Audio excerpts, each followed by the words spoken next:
About 20, maybe actually 30 years ago, I was teaching a government class, and one of my students, a young woman, was trying to make a point, and in making that point, she said, well, you know, it says in the Constitution that all men are created equal.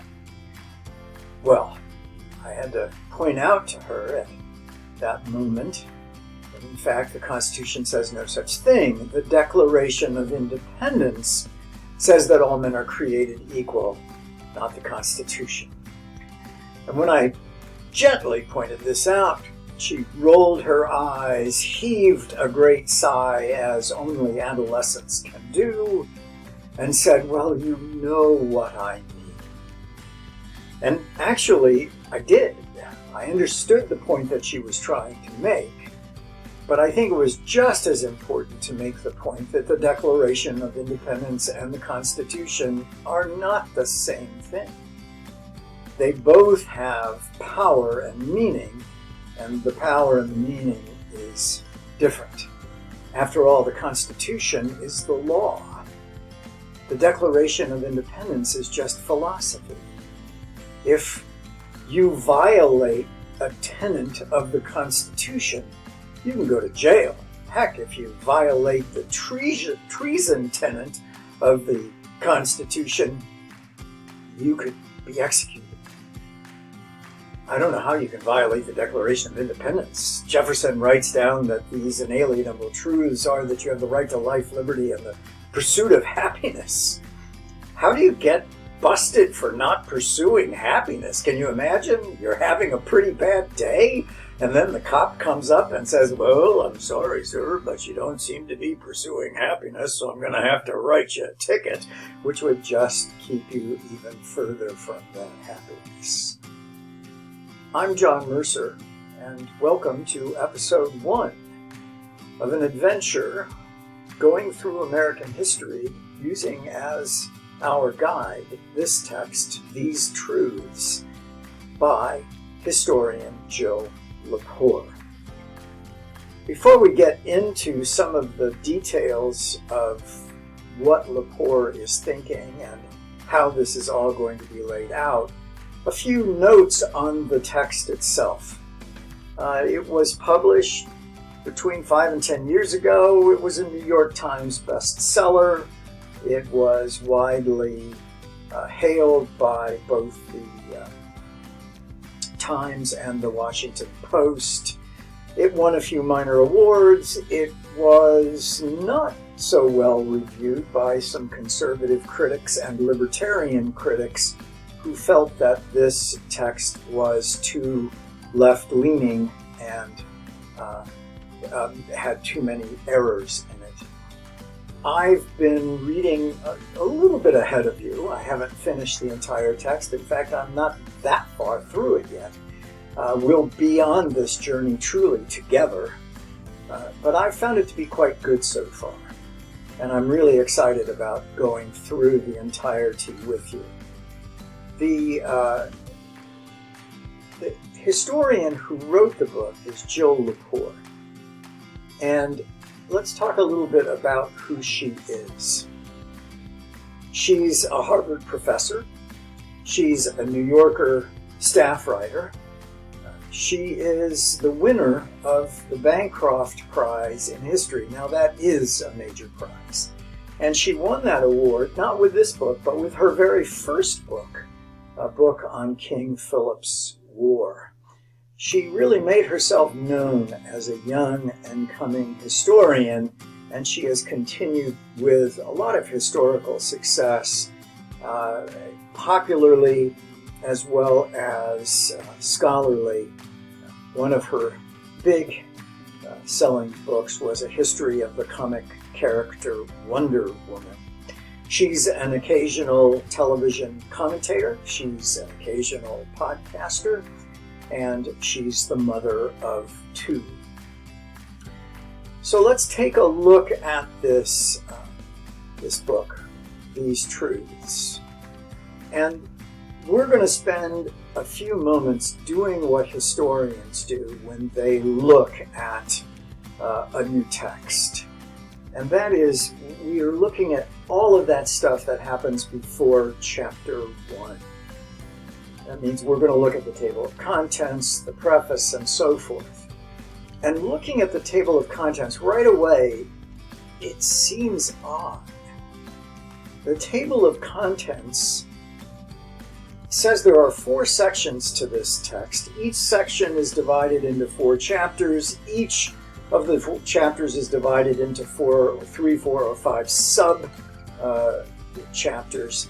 None of that is unusual, but listen to the names of each of these major areas. Unit 1 is the idea. 2, the people. 3, the state. 4, the machine. Each of those sections has a date time frame, but that really doesn't tell us much about what this text is trying to do. And that's significant because if you look at other American history texts and you look at their table of contents, they really do lead you through what to expect. Left, you'll see the American pageant. It's one of the most used American history textbooks in the country today at the higher high school or the entry-level college course. And if you look at that textbook, there are 6 sections, and each section tells you what's going to happen. Section 1 is founding the new nation. Section 2, building the new nation. Section 3, testing the new nation. That sounds like the Civil War to me. Section 4, forging the new nation. Section 5, struggling for justice at home and abroad. And the last section, making modern America. Again, all associated with a time frame, all with sub-chapters that tell you exactly what to expect. On the right, you can see the cover of a textbook that isn't used much anymore, but used to be a real standard, started by a historian named John Garrity and then continued by another named Mark Carnes. The American Nation doesn't have sections, it just has chapters, but again, they tell you what we're going to be learning about. Get a load of some of these chapter headings. America in the British Empire, Jeffersonian democracy, the war to save a union, an industrial giant, the New Deal, the American century, from Camelot to Watergate. So you can see that these textbooks tell you exactly what's going to happen in the text. Lepore's table of contents does not, at least not at first. I have a feeling that all of those section headings are going to make a lot more sense after we've read it, as opposed to guiding us before we've read it. If you look at college history courses today, there are about 25 texts in use around the country, if the professor is using a text. 8 textbooks dominate the shrinking field. As I mentioned, the American Pageant is one of them. This book is not. This would be one of the lesser books out there. And the textbook author, whom we've talked about, is important because she is the source. And if you think about any history courses that you've ever taken, you know this is true for you as well. You received your source information from the textbook, and then that was augmented or added to or subtracted from by your high school teacher or your college professor. More and more professors aren't using any texts whatsoever, in which case the professor gives a series of readings. They give you all of those sources, and again, the authors of all of those readings, they're your sources. You need to know who they are. We know who Lepore is briefly from the very mini biography I gave you.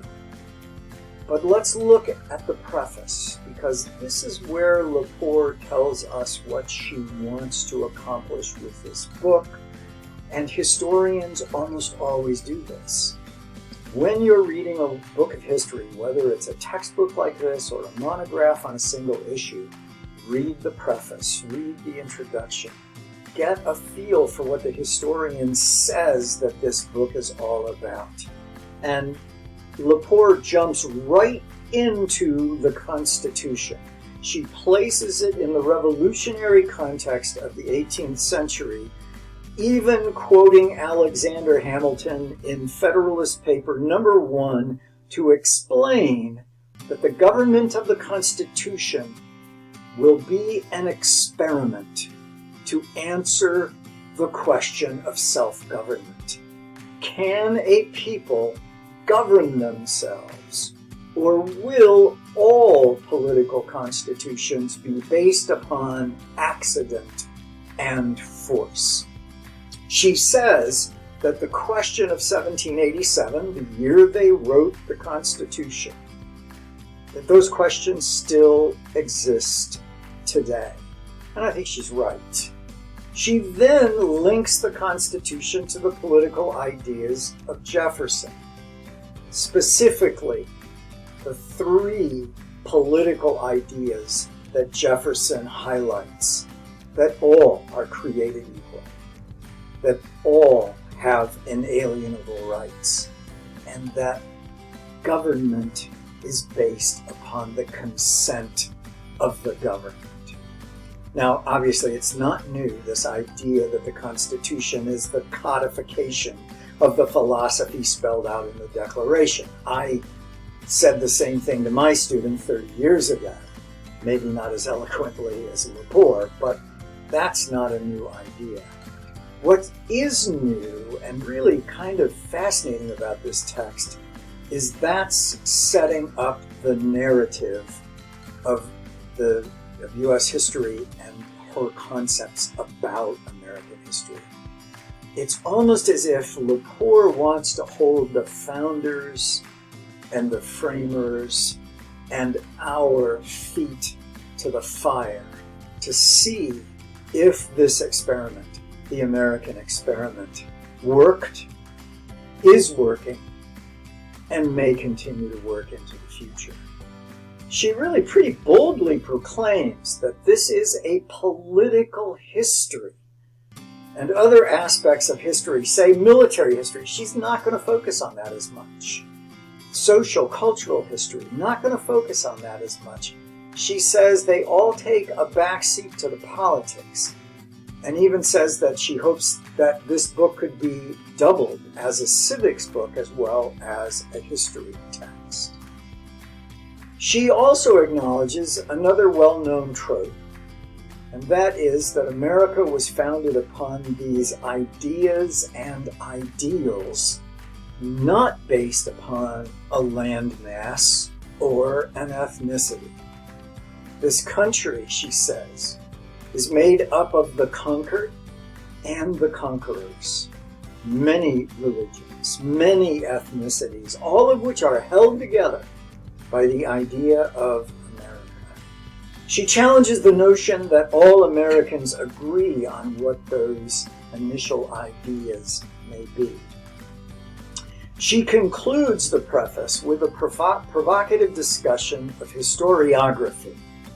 Now, this is a good time to introduce that word, historiography. Historiography is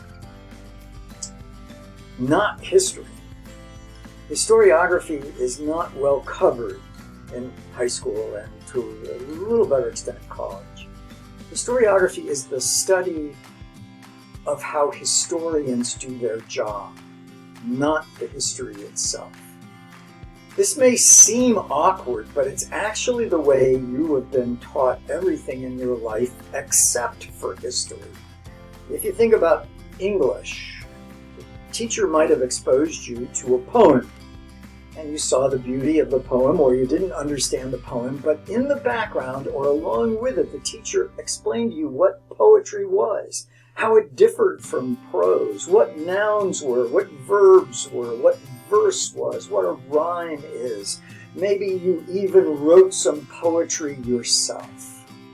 If you were studying mathematics, it wasn't just here's a problem, solve it. It's here's an equation you can use. Here's why you might use this equation. Here's why the equation works. Here's why the math's always going to work. And here's where chaos comes in if you get that far down the mathematical continuum. The scientists probably do it best. When you learn science, you actually learn something called the scientific method. And that's pretty cool because it tells you that scientists learn things by experimenting. And you learn how to set up those experiments. You might have even done some of that experimenting yourself. And so you're not just learning the science, you're learning the process. And this also extends to the arts and athletics. You don't go to gym class and just play a game. There's going to be calisthenics involved. There's going to be running. There's going to be conditioning involved. If you're on a sports team, you have a lot of practice that's involved that has nothing to do with the game, but everything to do with how your body is going to be best situated and prepared to play the game. And the same thing is true with music. You're going to do all kinds of scales and study chordal structures before you sing a concert or play a concert. It seems that everything that we learn in school is accompanied by some kind of explanation of the craft of the discipline, except for history. In history, we tell you a really good story.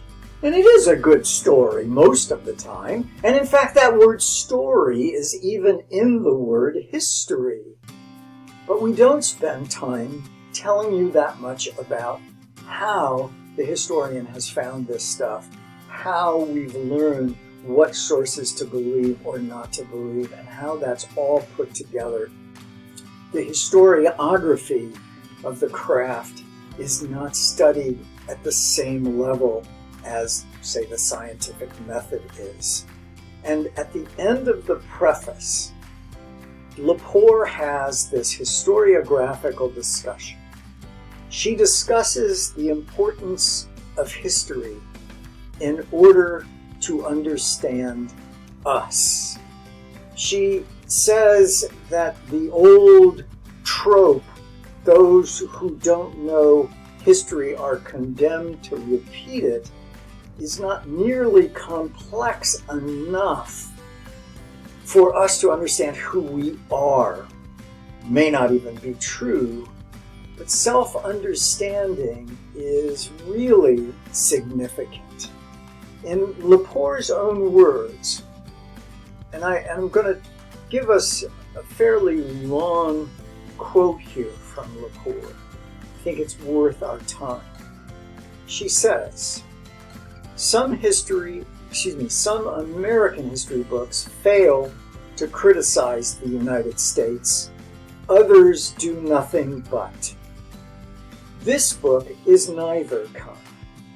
The truths on which the nation was founded are not mysteries, articles of faith never to be questioned, as if the founding were an act of God. But neither are they lies, all facts and fictions, as if nothing can be known in a world without truth. Between reverence on one side and irreverence and contempt on the other, lies an uneasy path away from false pieties and petty triumphs over people who lived and died and committed both their acts of courage and their sins and errors long before we committed ours. End quote. Wow, what incredible prose. She also says that it's her intent to let the dead speak for themselves. She says, I've pressed their words between these pages like flowers for their beauty, or like insects for their hideousness. Know thyself is a saying inscribed on the walls of the Temple of Apollo in ancient Delphi. and sometimes attributed to Socrates. And it can be best accomplished when we understand our own history. So that will bring us to the end of episode 1. And I invite you to join for episode 2, when we'll begin our look at chapter 1 and we'll get down to the business of history in these truths. Thanks for listening or watching.